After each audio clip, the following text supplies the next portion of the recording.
siguen aquí. Bueno, la siguiente, por favor. En el equipo de trabajo estamos el profesor Francisco Javier Robles Ojeda, Alejandra Sánchez y su servidora Iris Ochoa de Alicia. Adelante. ¿Sí se escucha? Sí. Adelante, por favor. ¿Por qué estamos trabajando con la conciencia fonológica? Porque los niños con problemas de lectura, uno de los elementos que se ha visto que influye es que tienen dificultad en ciertas habilidades relacionadas con el procesamiento fonológico. Y uno de esas habilidades se le llama conciencia fonológica, que se entiende como la habilidad para identificar, aislar o asociar fonemas o grupos de fonemas en palabras. Hace un instante la doctora Mares decía, bueno, nosotros hacíamos esto con intención de que los niños discriminaran ciertos sonidos. ¿Qué es la conciencia fonológica? Eso, la habilidad que el niño tiene para discriminar los sonidos que tiene una palabra. Y el término se ha seguido usando así y cada quien lo puede entender diferente, y no quisiera que por conciencia pensáramos que es algo que tenemos en la mente o está por ahí, sino es precisamente como una habilidad que el individuo desarrolla. O sea, no es innata. ¿Cómo la desarrolla? Pues en su relación con el medio ambiente. Por ejemplo, cuando los niños están aprendiendo a hablar, las mamás o los adultos, pero principalmente las mamás, descomponen las palabras para que el niño las aprenda, ¿no? A ver, fíjate bien, hijito, di zapato. Y la mamá está dividiendo en sílabas. Es una habilidad que se evalúa en la conciencia fonológica. O también les dicen, a ver, vamos a hacer zapato, zapatote, zapatito. Y están trabajando y jugando con el lenguaje. Entonces, aquellos niños que han estado expuestos a ese tipo de historia, pues tienen una mayor conciencia fonológica y van a tener menos problemas con la adquisición de la lectura y la escritura. Bueno, hay hipótesis en las que se involucra al procesamiento auditivo temporal de carácter general, donde se incluyen estímulos verbales y no verbales. O sea, en los ejemplos que di, todos son estímulos verbales que la madre le está presentando al niño, pero estos autores dicen que también son estímulos de carácter no verbal, y es donde este trabajo se va a centrar. En estos, en general, si hablamos en general, las hipótesis dicen que es un procesamiento temporal y otros dicen que bueno, todo esto es temporal. Unos hace estímulos verbales y otro hace estímulos no verbales. Adelante, por favor. Pero hay otras hipótesis que hablan no del tiempo, sino de la tonalidad de los estímulos, las que están involucradas en el procesamiento auditivo y las habilidades de conciencia fonológica. Es decir, en nuestro lenguaje, a esas propiedades tonales le llamamos la prosodia, o sea, el énfasis, la entonación que yo le doy a una palabra es diferente, y está ese chiste, ¿no? De que a lo mejor ustedes lo cuentan mejor, de que hola, recién casados, ¿no? Hola, Dick, hola, ¿cómo estás? No, pues que muy bien, ¿no? Y ya llevan 30 años de casados, hola, ¿cómo estás? O sea, ¿qué haces aquí, no? Y esa diferencia se la di en el tono, y a eso en la lingüística se le conoce como prosodia. Bueno, entonces, entendiendo, hay algunos que dicen que son los aspectos temporales y otros que dicen que son los aspectos tonales, ¿sí? Nuevamente, yo me centro en los aspectos tonales. El lenguaje, sí, tiene aspectos tonales, pero hay otros estímulos a los cuales podemos estar expuestos donde hay aspectos tonales. Entonces la discusión es la ayuda que se le puede dar al individuo o esa historia que tiene para tener una buena conciencia fonológica se debe a estímulos tonales o a estímulos temporales. Yo voy por los tonales. Obviamente hay evidencia que los temporales también. Bueno, de los tonales, a su vez tenemos dos divisiones, los que van hacia el lenguaje, o sea, los verbales y los no verbales. Y yo voy hacia los no verbales, ¿sí? Que no serían los prosódicos. Entonces, ¿hay evidencias? Sí. Estos autores han dicho que, o han encontrado, más bien no han dicho, de que si hay una buena identificación de tonos musicales, hay una buena ejecución con tareas relacionadas con la conciencia fonológica y la lectura. ¿Cuáles son esas teorías, perdón, tareas relacionadas con la conciencia fonológica? Ya dijimos, identificación de sílabas, dividir las palabras en sílabas, si a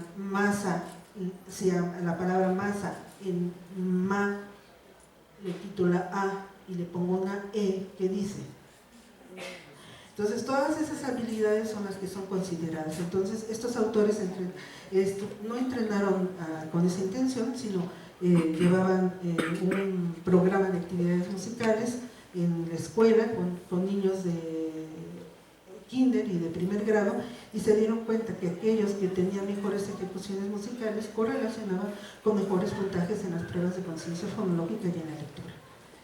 Lo mismo pasó en el trabajo de Bolduc y Gillette. Bueno, ¿sí?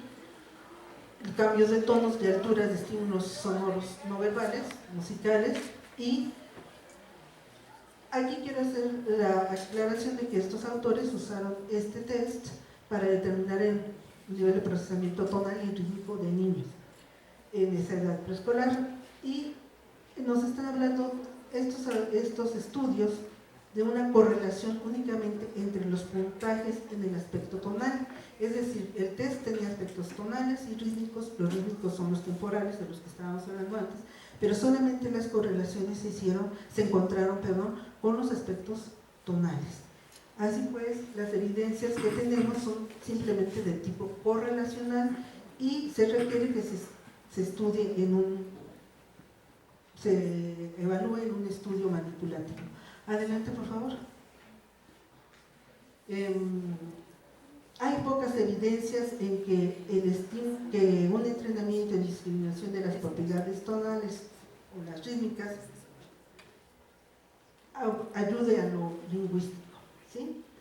El problema ha sido de que la mayoría de las intervenciones se han trabajado con actividades musicales complejas, o sea, conjuntas, o sea, en una clase de música donde el maestro no va a enseñar nada más melodías o discriminación auditiva de tonos, sino también de ritmos, y entonces resulta difícil saber cuál es el elemento que va a ayudar a la conciencia fonológica. Hay muchos estudios que nos dicen que aquellos niños que tienen buena ejecución en tareas musicales van a tener buena ejecución en conciencia fonológica, pero ¿qué aspecto de la música es lo importante que habría que identificar? Y en este caso, que estamos tratando de identificar si son los aspectos tonales, no nos los dice, ¿no? Porque en una clase de música están todos los elementos musicales. Adelante, por favor. Entonces, se realizó esta investigación donde se valora el efecto de un entrenamiento en discriminar estímulos no verbales en la conciencia fonológica, ¿sí? Eran niños de tercer grado de educación preescolar, y esto de estímulos no verbales, recalco, eran estímulos musicales, ¿sí? Y el entrenamiento era consistente en diferenciar contornos melódicos, contornos de melodías que suben de graves agudos o descendentes. Un ejemplo de ascendente sería la A, y descendente otra vez, ¿no? Se discriminaban tonos agudos y graves, y finalmente melodías, una pequeña melodía, y después se le daba otra melodía, si era igual o si era diferente. Adelante, por favor. Participaron 28 niños en un centro escolar del Estado de México, ¿sí? Y estaban cursados de tercer grado de preescolar. Su edad era de 4 años y medio a 5 años y medio, por decirlo así, y fueron distribuidos aleatoriamente en dos grupos. Uno fue el grupo experimental y otro fue el grupo control. Entonces, adelante. ¿Qué instrumentos usamos? Adelante, por favor. Usamos ese instrumento, que es el que decía que usaron las otras investigaciones, y pueden ver ahí ustedes que dice que se valora, con ellos valoran aptitudes musicales de los niños, tanto tonales como rítmicas. Es un test que no necesita el niño saber leer ni escribir, ¿sí? Y, por ejemplo, estos eran los estímulos. Este es un estímulo melódico, un estímulo tonal. No necesitamos todos tampoco saber música, pero esta parte es igualita a la otra, visualmente se ve, y esta es diferente a la otra. Este es melódico o tonal, le vamos a decir, este sería rítmico o temporal. Igual la figura que ven es exactamente igual, que sería un par de estímulos igual, y abajo sería un par de estímulos diferentes. Nosotros nada más usamos la parte tonal, ¿sí? Y la forma de responder es, por ejemplo, eran estímulos grabados y les decían manzana, y presentaban un estímulo y otro estímulo, o sea, un par, y el niño tenía que decir si lo que escuchó es igual o diferente, ¿sí? Y entonces, no sé si se alcanza a ver, pero aquí son dos caritas, las dos están sonrientes, y aquí es una que está triste y otra, muy amable, una que está triste y otra que está sonriente. Entonces, si eran diferentes, el niño lo que tenía que hacer era encerrar en un círculo las caritas diferentes. Y si el estímulo que escuchaba eran igual, lo que tenía que hacer es señalar a las caritas iguales. Y en lugar de decir el estímulo 1, 2, 3, 4, 5, porque era con niños que no sabían leer, se les decía coche, sombrero, o sea, los dibujitos que están arriba. Y el niño tenía que responder. Es un test donde está grabado, o sea, los estímulos están grabados, ¿sí? Adelante. Bueno, entonces ese fue el instrumento de audición, y para conciencia fonológica utilizamos este instrumento, que es de la doctora Yáñez, para evaluar trastornos de aprendizaje, pero nosotros nada más elegimos 3 procesos que corresponderían a los procesos de conciencia fonológica, que es el análisis de las palabras, que era segmentar palabras en sílabas, eliminar un fonema o eliminar una sílaba, eliminar un fonema. A zapato, quítale sa, que queda. Por ejemplo, ¿no? Y eliminar un fonema. A cana, quítale la a. ¿Qué queda? Can. O sea, no dije que a, ¿verdad? Pero a cana, quítale a, te queda can. Si es una palabra, y se procuraba que todas las palabras tuvieran sentido. Esta no es muy común para los niños, pero ahí estaban palabras que ya habían sido probadas, ¿no? Y eliminación de una sílaba ya lo hicimos hace un momento. Y análisis fonético, que eran 2 tareas: una, identificar la sílaba inicial de la palabra, y otra, identificar la rima. Por ejemplo, en zapato, ¿cuál es la primera sílaba? Zapato, ¿rima con camisa? No. Y así se daban los estímulos. Adelante, por favor. Bueno, utilizamos 20 sesiones con un promedio de 25 minutos, a veces un poquito menos, a veces un poquito más. 6 fueron para la evaluación y 14 para el entrenamiento, ¿sí? Las 3 primeras sesiones fueron las del pretest, se aplicó el de musical y la batería de conciencia fonológica, y después de eso dividimos aleatoriamente a los niños a 2 grupos. El grupo experimental, donde se trabajaron 2 sesiones a la discriminación de contornos melódicos ascendentes y descendentes, 4 sesiones para sonidos y graves y agudos, 5 sesiones para identificar diferencias o similitudes entre pares de melodías, y reforzamos en una sesión contornos melódicos, agudos y graves, y patrones melódicos, y al final otra vez el post-test. Adelante, por favor. Ahí se movió un poco la foto, pero bueno, esta es una foto de internet, no somos nosotros, pero aquí hay una persona tocando la guitarra. Aquí los estímulos eran presentados grabados, o sea, tenemos todos los estímulos grabados, y por ejemplo ahí ven que los niños están tocando la cabeza. Por ejemplo, les decimos, si es agudo, se tocan la cabeza, si es grave, se tocan los pies. Y así, en eso consistió el entrenamiento. Y bueno, buscábamos estar pendientes. Una persona presentaba los estímulos y otra persona estaba pendiente, porque sabemos que a esta edad pues, uno lo hace y todos los imitan. Entonces más o menos tratábamos de ver a los que empezaban y los que estaban quizás haciéndolo por imitación, después ver si sus respuestas seguían siguiendo a una persona o seguían a nosotros. Adelante, por favor. En el grupo control trabajamos con actividades lúdicas, ¿sí? Y juegos como la escondida, las escondidas, sport, carrera, que no tenían nada que ver con actividades musicales, pero también trabajamos con actividades musicales como cantar Doña Blanca, el juego del calentamiento, pero aquí era algo importante. Si los niños no querían cantar, pues no cantaban, ¿sí? En cambio, en el otro entrenamiento sí tenían que hacer la actividad que se les pedía. Y los que sí cantaban, pues hay niños que no cantan, sino gritan o nada más abren la boquita y no cantan, están hablando, están diciendo una canción. En ninguno de esos casos se les dijo canta bien, canta entonado ni nada para eso, tratando de no buscar que tuvieran una buena discriminación o una buena regla. Bueno, y nuevamente el post-test. Adelante, por favor. Bueno, estos son los resultados del test de audición, nada más de tonal, como les dije, y había estímulos que eran iguales, que eran diferentes, y aquí tenemos el total, ¿sí? Eran de 40 reactivos, no sé si se acuerdan, pero les digo, y podemos ver de que la ejecución es muy pobre.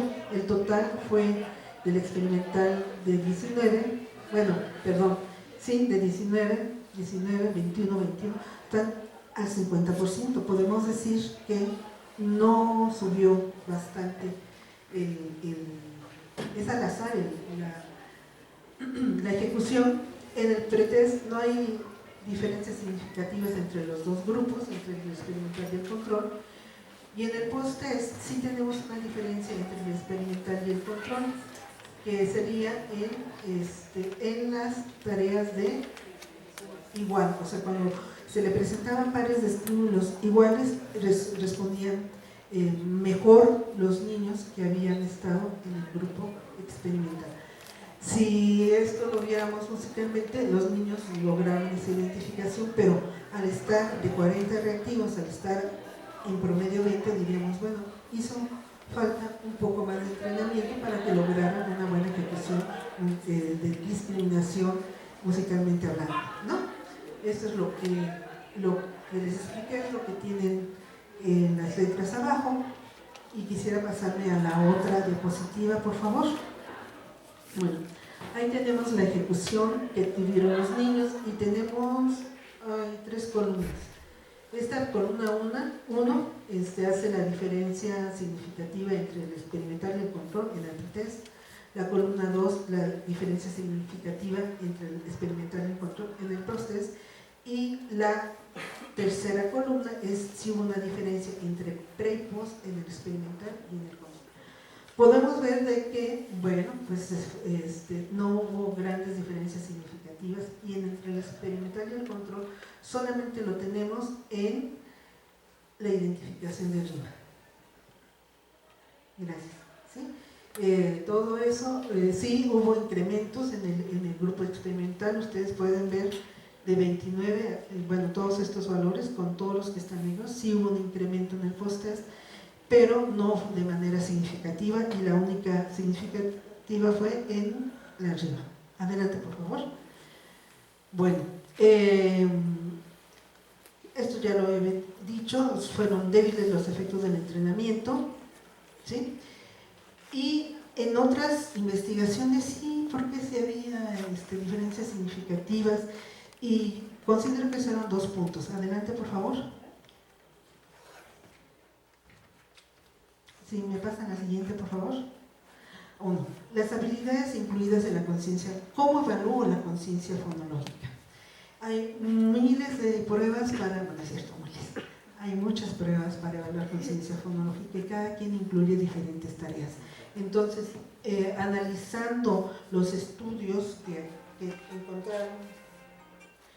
encontraron esas diferencias significativas, fueron 12 habilidades y solamente 2 coincidieron en 6 investigaciones, y esas fueron la síntesis de fonemas y la identificación de rima, ¿sí? Y en este caso sí encontramos diferencias significativas, o sea, se concuerda parcialmente. Adelante, por favor, ya voy a acabar.